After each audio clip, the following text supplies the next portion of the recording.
Before we get to today's guest, I just want to let you all know that CityWorks Expo 2017 is coming up October 5th through 7th in Roanoke, Virginia.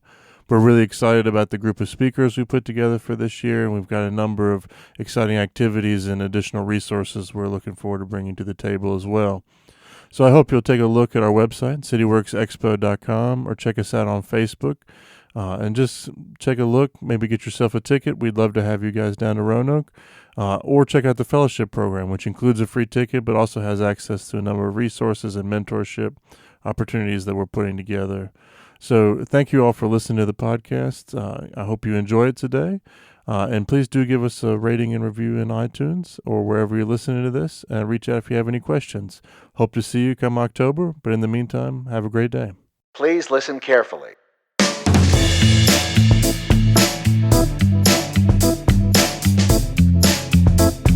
Welcome to the Big Ideas for Better Places podcast from CityWorks Expo. My name is Brad Stevens, and I'll be your host today. And it's my absolute pleasure to introduce you to our guest. All the way from Northern Ireland in Belfast is Avila Kilmurray, former director of the Community Foundation for Northern Ireland and currently a consultant with Social Change Initiative. How are you doing this morning? I'm doing fine, thank you. Well, I should correct that. It's morning here, it's afternoon over there. But yes. Now, you've been doing this work of creating strong communities in many different forms over the years, and I wonder if you could kind of tell us a little bit about your story and what you kind of view as your role these days.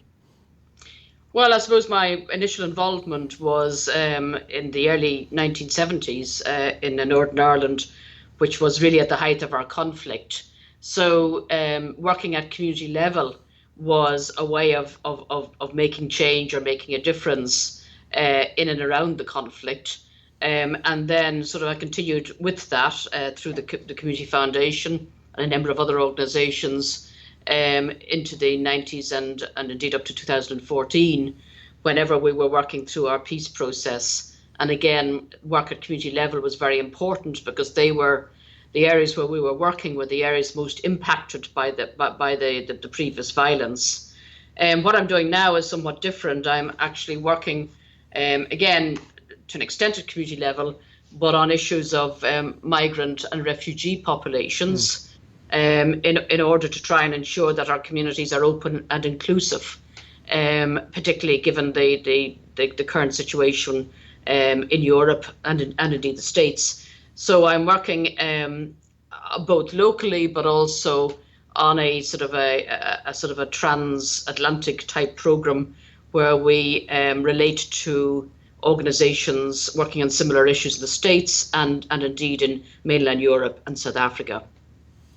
Well, very good. So it's a fascinating kind of combination in that you've worked at this, you're now working at this very large scale, but you've also worked at this very personal scale. Some of the same issues and overlap. I wonder, how has that been different working at those different scales of intervention?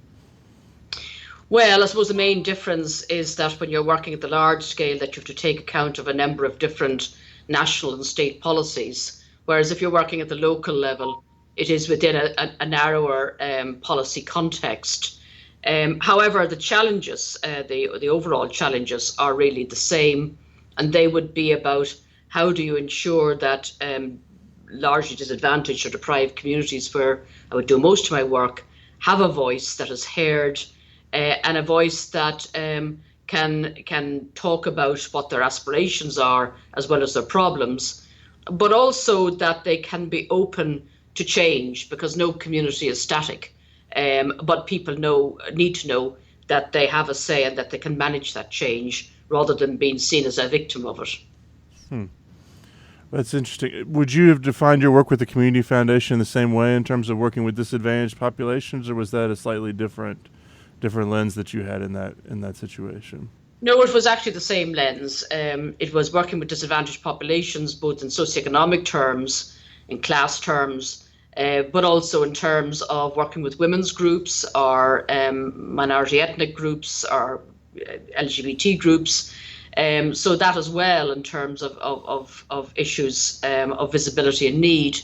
But then within the Community Foundation, because we were working during the early part of the peace process, we also addressed issues that were evident from our contested communities. The fact that Northern Ireland is still indeed a very divided society, with in many cases communities being what we call single identity, made up of 90% either Catholic, nationalist, Republican communities, or on the other side Protestant, Unionist, Loyalist communities. So there was also the challenge of actually trying to identify commonalities and issues that drew people together across their individual communities.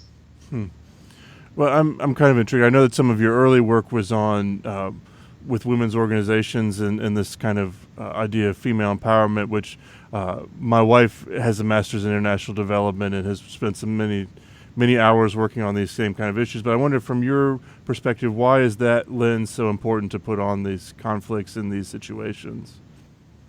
I think for a number of reasons. I think, first of all, there was a pragmatic reason in our situation of open violence when we had that in Northern Ireland. And that was that actually women who went outside their areas were seen as being less at risk of being shot. Though obviously sort of anybody get caught up in a random shooting or a bomb. But secondly, I think because women were very often left to hold both the household together and the community together. Men could have been sort of in prison for long periods of time if they were caught up in the conflict. They could have been away from the house. They could have been murdered. So women held the family together. But also, I think because of the pressures came on women in terms of worry about whether their children would get caught up in the violence. And then secondly, I think because women, and this is a generalization, but they do seem to be able to make connections across the various divides, on the basis of the sort of the social, economic, and emotional concerns that they share. So while they would probably be as divided politically as anybody else would, sometimes the sort of the social, economic, and emotional issues can actually override those political divisions and allow people to have a degree of empathy and to make contact. That's interesting. I think a couple of times I've heard this kind of refrain of shared vision, the people that have the capacity to see beyond their own context and see a bigger vision that they can share with others, both in your work there in Northern Ireland, but also you mentioned that in terms of the migrant and refugee population. So I wonder, how have you been able to kind of work to help communities create that, or what space does that require in a community? Well, first of all, I think it requires the ability to humanize the sort of issue. I mean, all too often, I think we're inclined to cluster things into categories, and then people take a position either for or against them. So, people talk about, waves of refugees or things like that, which dehumanizes the actual stories that lie behind the individuals that are actually caught in those situations. Or indeed, in our situation, people will talk of us and them, us being either the Catholics or Protestants or vice versa. So it's a matter of, in part, trying to break that down and sort of say, well, actually, behind each of these generalizations, there are actually very real people in very different circumstances and very often having quite different ideas as well. So because I think that the first casualty, if you like, of either violence or indeed of fear is complexity. People simplify things in order to try and understand them. And when they do that, they lose sight of the fact that it is complex and that, people come with very different stories and very different experiences. So trying to create the space and the atmosphere to actually explore those and to share them, I think is very important. And actually, one of the things that we did find was that, use of the arts, use of cultural approaches can actually be a sort of an easier way in terms of doing that, rather than sort of, debates or which will tend to be confrontationalist. So that's one thing. I mean, the second thing I think is to look for issues that actually do affect people in common, irrespective of the perceived differences of where people are coming from. And that might be access to housing. It might be sort of concern about their sort of children or whatever else. It might be looking for local infrastructure, whether it's a library or whether it's, keeping a shop open or whatever, so that, people can see a pragmatic reason as to why they should come together, in that in coming together, they're actually more effective in undertaking community campaigns or in advocacy, perhaps with decision makers. So again, and one of the things that we found, particularly when I was working in the Community Foundation for Northern Ireland, was that a funder can actually sometimes see those commonalities whenever they're approached for support from perhaps very different communities. And indeed, a funder can actually provide a sort of, if you like, the cover for people to come together for the first time, where they might be afraid that they will be that aspersions will be cast at them in their own local community for meeting with, inverted commas, the other side. But if the funder actually takes the initiative in bringing people together, then the funder can take the rap in terms of saying, yes, but our funder asked us to come together. So, funders can be actually proactive in both identifying common opportunities, but also in encouraging people to actually come together to address them. Well, I'm really interested to dig into that, the role of the funder there. But before we get too far away from this, I did want to just see if you thought, I know that a lot of your work in Northern Ireland was revolving around how to deal with these walls that very literally divide communities. And so I wanted, when you're in this process of trying to bring these communities together and trying to create that shared vision, how important is it to actually have people meeting one another and being in places where they're face to face with one another? How do you go about creating the atmosphere for that to happen? Yes, that's very important. I mean, because really, sort of in terms of overcoming fear and suspicion, you have to be in a position of building up sort of trust and relationships. And that can only be done on a sort of a face-to-face basis. I mean, what we found, and it was particularly the women's movement, the women's groups were particularly effective in doing this, is that quite often, people would first of all meet in what we would call, sort of neutral areas. So it might be a town centre that everybody could get to. So they would meet in these neutral areas. But actually with the women's movement, there's one particular group that's still going called the Women's Information Group. And they then took the decision to rotate their meetings between single identity areas. So, for example, the last Friday of every month they would meet, and this Friday it might be in a Republican Catholic area. The next time they meet might be in a Protestant Unionist area. And actually, one of the things we found was that because people had been divided for so long by walls, that they were actually curious about how people lived on the other side. And a lot of sort of myths had grown up. Oh, well, their houses must be better than ours. And in fact, they were just the same. So actually, trying to get reasons to cross the walls actually was debunked some of the myths and the stereotypes that had grown up. So yes, it is important to get around that. However, our walls started really, they grew from the early 1970s when the British Army, when they came in, they erected barricades to try and stop rioting and stone throwing. And the walls grew from those barricades.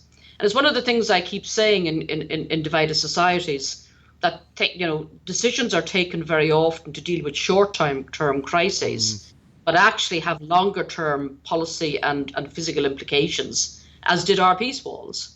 And then, of course, there is the party political factor. Sometimes, despite what people can say rhetorically, it can suit political parties to have the peace walls because then they know where their electorate is, and they're corralled into a particular area. Well, that is really fascinating. And I imagine that in that same place that you then got these number of folks that see this very static place or this situation that they want to see remain static, that they are benefiting from whatever's happening, whether that be politically they're benefiting from racism against refugees, or whether they're benefiting from these divided communities. How do you kind of combat those folks that are actively fighting against moving forward or want to remain the stasis that's so harmful? Well, I think first of all, you sort of accept that people that take that position, may very well be taking it for a number of different reasons. I mean, first of all, there are the group of people who basically, if it's about refugees or migrants or whatever, are racist, or indeed see political capital to be gained from actually taking those positions, and deliberately, and we saw this in the UK with the Brexit referendum, deliberately sort of try and wind up the whole debate with very often with lies and false claims about the numbers coming in, or indeed the numbers that might come in of migrants. But having said that, there's a lot of people, and generally the opinion pollsters would tell us probably about 60% of the population, who have a range of different views and very often are confused, or indeed respond to the latest newspaper headline or media report. And some are concerned about economic issues. Some are concerned about cultural issues, that they feel that the town or village that they are living in is changing because one Polish shop has opened or whatever else. And some are concerned about perhaps the ability of people to integrate from different cultures. And indeed, in many ways, the United States should be far ahead of us in that, because it's always been a nation of immigrants. Whereas obviously working in Ireland, and particularly Northern Ireland, it's really not something that would be that we've known until probably about 15 years ago. I mean, we actually had the perception of ourselves as emigrating rather than the other way around. But I think it's a matter of actually for those people that have genuine concerns, the anxious people about different things, then it's a matter of actually having conversations about those issues. And all too often I think there's a danger that again people make blanket statements and say, oh, everybody that questions this must be a racist. I mean, that's just not true. And I think if people have anxieties, then at the local community level, it's important to have those conversations, because that's where they're going to have to see how their community can actually open itself in terms of perhaps a shifting population. Well, I'm kind of intrigued because I think that you guys, when you were at the Community Foundation, did some really innovative work, and that's not always something we see from community foundations. That they can often, funding agencies like this can be rather stuck in their ways, I guess, for lack of a nicer way to say that. But I wonder how you guys were able to leverage that role as a funder to really help create change. And you've talked about this a little bit already, but was it hard to even convince the Community Foundation that was the role that they needed to take? No, not our Community Foundation, because we were really slightly different. We were set up in 1979, again at the height of the conflict here.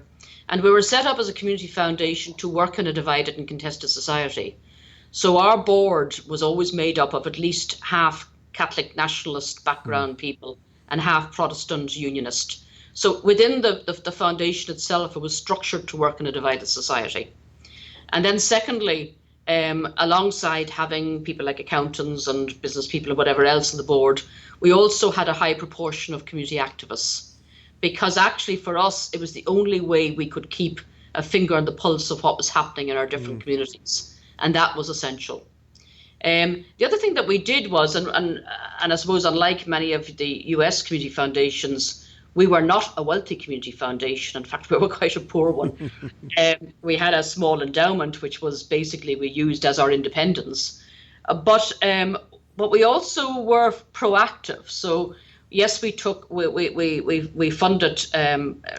reactively in terms of the grant applications that came in. But we also would be proactive in terms of every couple of years, we would have had what we called a community convention, where we asked local community groups along to sort of say what were the issues that were troubling them, and other groups like women's groups, so that we got a sense of what our, in inverted commas, our client base was saying. And then we also, back in the sort of early 1990s, whenever I joined the Community Foundation first, we did a scan of what were the poor areas where we had not funded or not got applications from, and then did a bit of research in terms of saying, and why? And in some cases it was because there was no sustainability of community infrastructure there, no groups to make application. In some cases there was quite weak groups that really hadn't the capacity to develop a program. And in some cases it was because there was warring paramilitary organizations and people were afraid. So we actually developed in those situations either targeted small grant funding programs so that no self-respecting paramilitary godfather would deign to actually sort of look at it, or secondly that we actually also developed a proactive community development program where we actually employed community organisers to go in and work in those areas and to work with local people so that they got the sort of skills and confidence to apply for funding. So we didn't sort of just sit back and wait. We actually went in and did some work.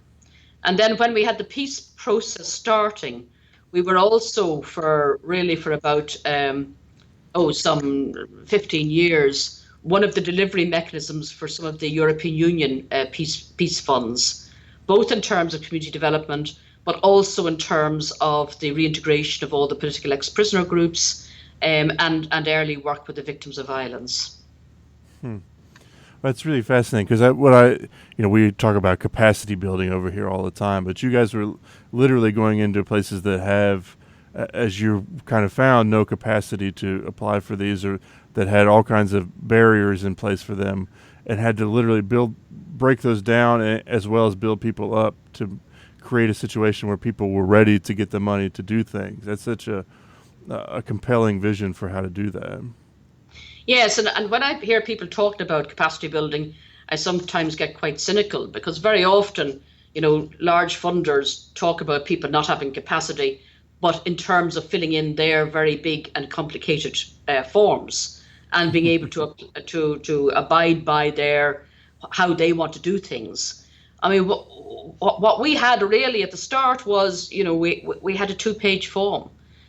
So alongside actually putting people in to actually work with individuals and try and get them together as a group, we also tried to minimize the sort of bureaucracy that actually prevented people making application.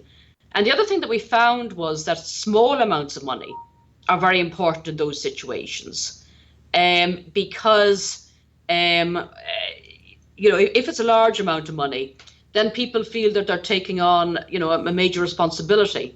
But if it is, $500 or something like that to rent a room or to get a speaker in, well, then that's not such a big issue. And we found that particularly with women, that women actually will come forward quicker for smaller amounts of money than male-dominated community groups. Was there a feeling that those small interventions were really helping move the needle, or was that something that was kind of hard to convince people of? No, there was, I think, an acceptance of that, because what the small amounts of money did was it basically was saying, we trust you, we validate what you're doing. You're doing good work. We're happy to sort of to walk the road with you, if you like. And that was, I think, more valuable to people than the actual cash itself.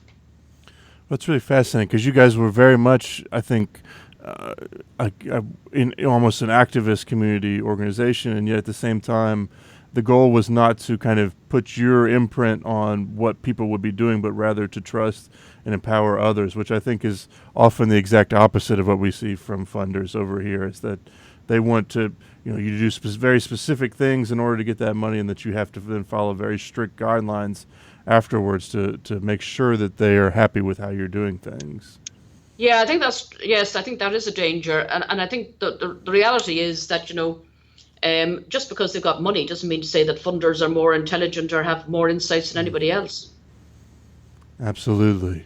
I think the same is probably true of government entities. I'd imagine you'd agree as well, that the government often has the well-meaning but doesn't always know the right steps to get somewhere. That's right, and to be honest, I mean, certainly in the work we did with the European Union and governments, for them it's actually easier to make a grant of £1 million or $1 million because actually, they might have one manager, administering a number of those grants, whereas actually, for us, it did mean that we had to invest in staff, which meant that our overhead costs went up, which of course is not always popular with donors. Oh, you walking that middle line, I imagine you had some stressful nights in there. Yes. We'd like to take a moment now to say thank you to our sponsors today. The Urban Affairs and Planning program at Virginia Tech School of Public and International Affairs offers an interdisciplinary approach to understanding planning and policy for mega regions, cities, suburbs, and rural regions in the U.S. and abroad. UAP faculty have expertise in urban planning, architecture, urban design, economics, geography, political science, law, technology, and engineering, and provide students with a multifaceted understanding of how communities grow and change. Students apply their knowledge and professional skills by participating in real-world problem solving with community clients through project-based studios and applied research. UAP emphasizes technical analysis and policy evaluation in approaching the complexities of modern communities. So big thanks today to the Urban Affairs and Planning program down at Virginia Tech for being our sponsor. If you'd like to hear more, check them out online. But without further ado, we'll get back to today's guest. Thank you. Well, I wonder, you guys also had this, you have both a community development and a peacemaking role when you were there at the foundation. I wonder where you see the overlap kind of between those two different ideas. Well, for us,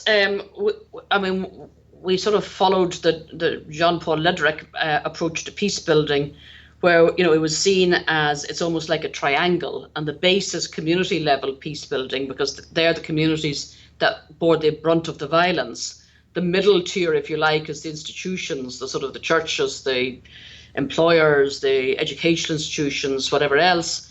And then the apex is the elected politicians. And while obviously in a lot of peace processes, all the attention goes on the apex and the elected politicians, actually they in turn have to keep an eye on the base in terms of how local communities are reacting and responding. And our intervention really was at that base and making sure that people had the information about what was going on at the top, but also that the voices of those communities, were heard, because quite often, and it's amazing, for I suppose a number of decades here, the official line was that it was a crime wave rather than a political struggle. But it was amazing to see some established institutions changing their definition of what went on here in a matter of a year. So universities who perhaps would never have talked about conflict transformation whenever the violence was going on, suddenly were having departments of conflict transformation. And the danger in those situations is that's what scoops up the resources, rather than those communities, where there were the ex-prisoners, or there are the ex-prisoners living, where a lot of victims of violence live, and indeed, that would have been used to being the brunt of shootings and bombings. So for us, we saw our role really as a continuity of our community development, community activism role in ensuring, or trying to ensure as far as possible, that the voice of those local communities would be heard in the peace process. It sounds like communication is kind of huge from what I'm hearing, that really it's both a matter of communicating what's happening on a larger scale down, but also communicating what's happening in those community levels back up. Yes, it is, and trying to create the space for that to happen, but also in making sure that, as an activist community foundation, that your voice or your strength in terms of advocacy is with those groups that are not being heard. And in our case, it wasn't just the two main communities, Catholic and Protestants. Very often when you have violence or peace process that is focusing on constitutional issues, the voice of, say, groups of people with disabilities get lost, or the voice of people, of women certainly get lost, because they're not seen as being as central as those that were perhaps combatants or victims in the situation. I wonder how that's kind of translated to your work now with refugees, in terms of these are folks that, from the very foundations of democracy often don't have a voice in the elected system, and how you've gone about making sure that their voice is heard and important to the decision makers in a community. Well, the organization that I support at the moment, the Social Change Initiative, it has three, its main objective is to support activism and advocacy around the areas of peace building, human rights, and refugee migrant rights. And it would do that by really supporting, bringing people together to support peer learning, but also where possible to look to see where new communities, migrants, incoming communities can actually organise themselves so that they themselves have a voice. Because they're the best one, having lived through their situation, to put forward what they contribute and what their needs are. And then also then to sort of to talk to community workers to sort of say, and what are the sort of both concerns and indeed outreach, welcoming outreach that is happening within local communities, to try and bring those two together. Well, I'm intrigued that I think both of these, when you were in Northern Ireland, there was a very clear, you were right at the end of the conflict. You're trying to build these situations back up. I think there's a danger in thinking, in some ways, especially as an outsider, as an American here looking at that, those issues have kind of been solved. And in the same way, I think, we're right now where I think we're very cognizant of these refugee concerns. There will probably come a time in the future where that kind of is not at the top of our mind. And how do you kind of make sure that what we're doing now, doesn't lose momentum, but also that it's work that transcends just those short-term solutions? Well, a number of things. I mean, first of all, clearly, as you say, not everything is sorted in Northern Ireland. I suppose there will always be a fault line going down through our peace agreement, and that is the fact that we have facility to have a referendum, to change the constitutional status of Northern Ireland if the majority of the people actually want that. So, and of course, with the whole Brexit situation with the UK, that has come up the agenda in terms of what will the future political status of Northern Ireland be vis-a-vis the Republic of Ireland or Britain over the next, say, 30 years. So, I mean, and the fact that that fault line is there always causes a degree of instability and anxiety among different groups in Northern Ireland. And partially because of that, I think, we still have got very divided communities. We still have got 57 peace walls dividing communities across Belfast, and a number in other towns as well. And we still have a situation where we really have not been able to deal with the legacy of the past, which I think is actually core to moving on. So there are still issues here, but it's a matter of balancing that to sort of say, but look how far we've come compared to what it was like in 1993. I always sort of say I have 3 children. My last child was born in 1993 in October, just under a year before the ceasefires, when the situation was really very bad. And yet, of all my 3 children, he's the only one that has really celebrated virtually all his birthdays in a peaceful Northern Ireland. So we also have to celebrate how far we've come, and the number of people that contributed to that in different ways. But I think the other thing that we have been doing to try and actually get that balance is to relate the lessons from Northern Ireland to other societies, either in conflict or emerging from conflict, because it's only when you actually go out and actually talk to other people that you actually realise both the continuing challenges but also the opportunities. And certainly when we were in a difficult situation, we learned hugely from Nicaragua, from South Africa and places like that, who shared their insights with us that were really very encouraging. So that, I think, that sort of approach helps. I'm just back a couple of weeks from a visit to Colombia, where again, though the situation is very different in ways, it still is amazing how many parallels you can draw out between what we went through and some of the quandaries that we had. And I think particularly at sharing at that local community level about what worked or the mistakes we've made can be useful. Well, I'm intrigued kind of as well that, you have in the past been with the Community Foundation, were there when there was a lot of money coming in there. I have to imagine that there's not as much money ready to flow into those situations as before. And how you kind of maintain things in a place where there's not as much attention anymore. Yes, I mean, that is a challenge, and it's a challenge for the Community Foundation. Certainly sort of in the period after the ceasefires, as I say, we managed a lot of European Union peace money. There is a Peace Corps that's sort of just starting up, but it is much more limited. And of course, the very generous European funds will go with Brexit, however that's negotiated. And I must say, in fairness, our experience of the European Union was that, It gave immense support to the peace process, so, and indeed Northern Ireland voted to remain within Europe, along with Scotland. But I suppose that will be sidelined. Anyway, that's still on negotiating. So yes, funding is a challenge. Clearly, there is still government funding, but we have a very small population. So the base of philanthropy here, while we have some generous individuals, the base of philanthropy still is very small.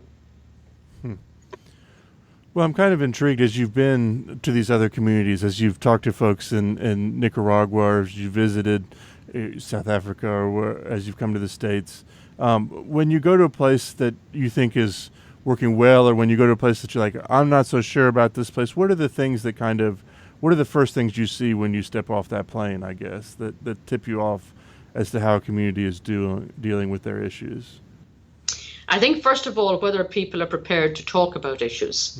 Because if they feel insecure, then they will either talk in generalizations or they'll say nothing about them at all.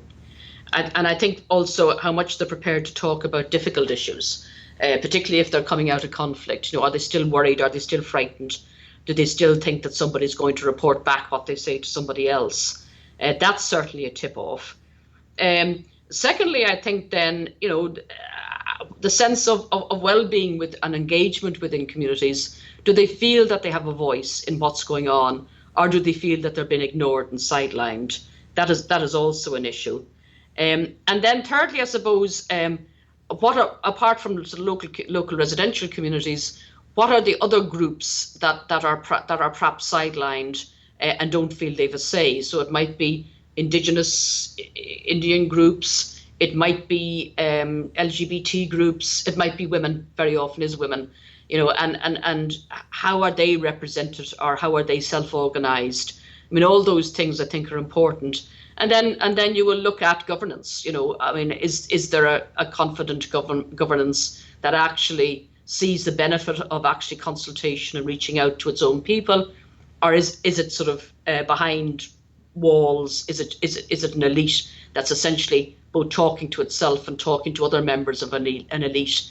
And I suppose the last thing that you would look for, and how ready, and we're not a good example of this ourselves in Northern Ireland, but how ready are people to actually sort of say, look at the legacy of the past and sort of say, okay, we did these things wrong. There was abuses here that really shouldn't have happened, and we must make sure that doesn't happen again.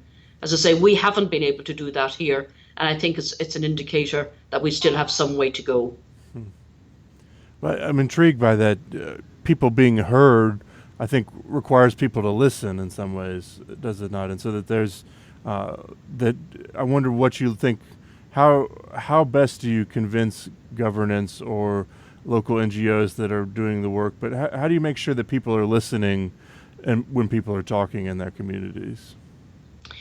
Well, you can't ensure it, but you can sort of try and use whatever strength or whatever standing that organizations like foundations have to stand with people who are not being listened to. Because sometimes I think things like both community foundations, but indeed charitable foundations, they don't realize how important it is for them to open the door to decision makers, and not just political decision makers, but also economic decision makers or whatever, in order to get new voices around the table. So yes, they have funding or whatever else, but they also have other added value dimensions that they can use to actually stand with people that are not being heard. That's very interesting. I know that in the United States that there's a number of grants that the municipality or a local funder has to support for a bigger outside funder to come in as well. So I think that really speaks to that opening the door level, that we really have to make sure that we're supporting the folks in the area that are doing the right things. Sure, yeah. Well, I wonder now, you've been doing this on many different scales through, a couple of decades, 2 or 3 decades. And I wonder if you could speak to what are some of the biggest things that you didn't necessarily think you would be thinking at this point when you started? That's a difficult one. I suppose I didn't see the and it's not so much in Ireland, but I didn't see the rise of right-wing populism that we're seeing in both the United States and in mainland Europe, and indeed particularly in Eastern Europe. Perhaps I'm of a generation that was near enough to the Second World War to think that that wouldn't happen again. And yet, I'm an historian by training. And what I've seen, I think, in the last 4 to 5 years, it has obviously scapegoated the sort of the refugee and migrant situation, but actually, but even the terminology that's used, the refugee crisis, it's not a refugee crisis, it's a European crisis, or it's an American crisis. Because the reality is that, there's more refugees in African countries and Middle Eastern countries than are anywhere near North America or indeed Europe, the EU. So the manipulation of terminology has been fascinating but depressing to watch. And the way that then has been used to mobilize a sort of a populism that's really, based on fear and sort of manufactured stereotypes. That, I think, has been the thing that has taken me most by surprise. And I think is not just toxic in itself, which it is, but is an indication of the need for scrutiny and attention to the type of politics that we're developing at the moment. Well, it's a new world we're living in many ways, I think, and I certainly see that with that. I wonder, for you personally, is there something that you now look back and say, or something that you've learned along the way that you think, this is not how. I'm having trouble phrasing this, but what's the biggest thing you think you've learned through your work dealing with communities? I think the biggest thing I've learned is the amount of wisdom that's actually in communities. Again, I think, we're inclined to sort of generalize and say, oh, that community sort of is a no-hoper, or there's, it's just so many problems there. And we keep coming up with different terminologies, like the need to build resilient communities, which is fine, but actually it ignores the fact of the level of resilience in really desperate circumstances in many cases, where perhaps people who, have a good education and are economically secure would not be able to survive if they were put in the situation of rough sleepers or of lone parents without adequate income or whatever. So that sort of resilience of communities. And one of the things, I suppose, that has worried me, over a number of years is as Western Europe, as North America becomes increasingly individualistic, then it actually devalues the sort of the social glue that kept those communities together, which was the collective care for the neighbour. And that now almost seems old-fashioned, but actually, certainly during the Troubles, that was what made communities resilient when there actually was very little funding going into them in Northern Ireland. Well, it is interesting because I think that goes back to a lot of what you talked about. Is here in Roanoke, as well as you talk about Northern Ireland, we're a fairly small community. There's not a ton of money in our community, and so people talk all the time about, oh man, I wish this were like D.C. where there's a lot of money. I wish this was like New York where there was a lot of money flowing. But as you've shown with your evidence in Northern Ireland, that you can do amazing things when you rely on the wisdom and the resources that you have available.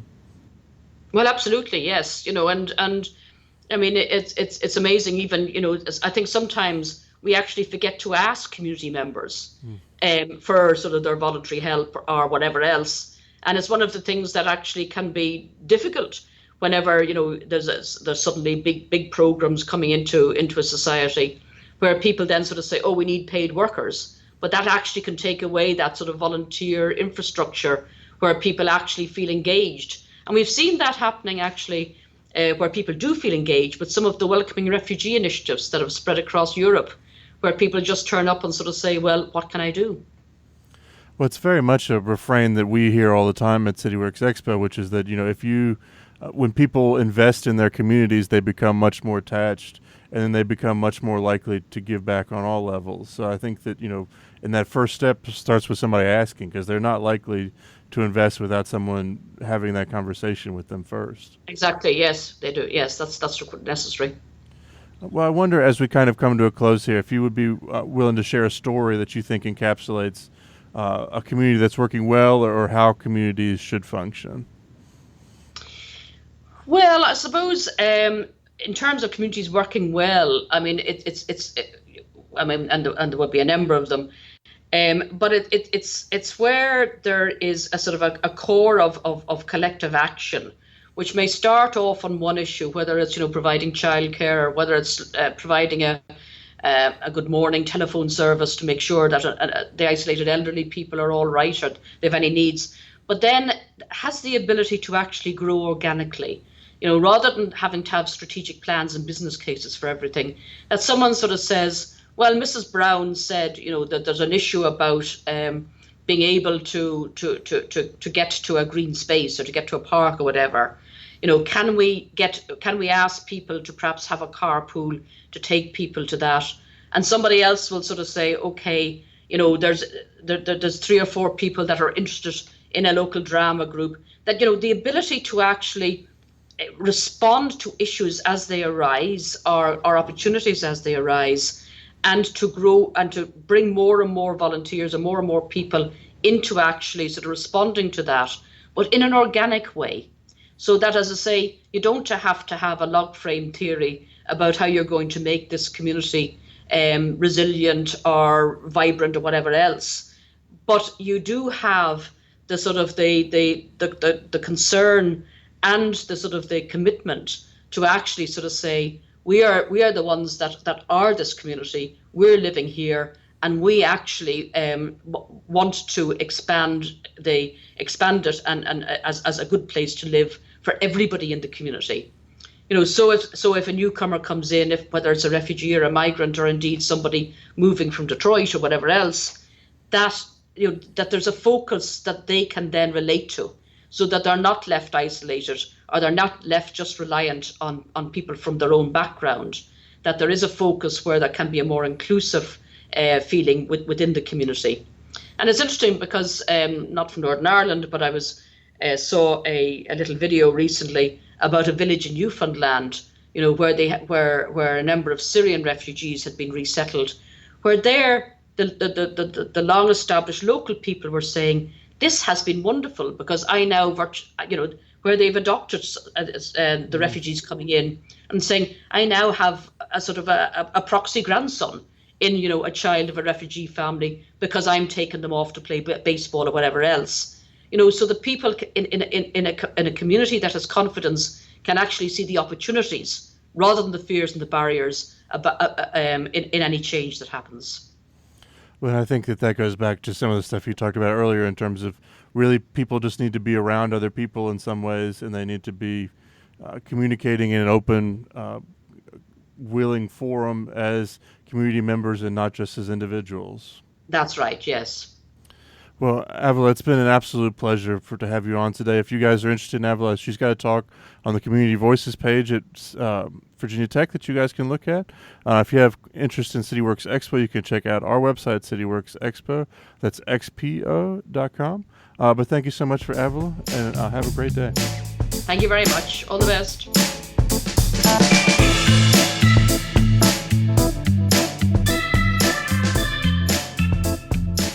Thank you for listening to the Big Ideas for Better Places podcast today. If you like what you hear, please subscribe and leave a rating. It really helps other people find out about our fascinating guests and find the information that we have to share. Lastly, please save the date for our upcoming event, October 5th through 7th in Roanoke, Virginia. And keep up to date by following us on Facebook and checking out our website, cityworksexpo.com. That's cityworksexpo.com. Thank you guys again, and look forward to seeing you next week. Thank you.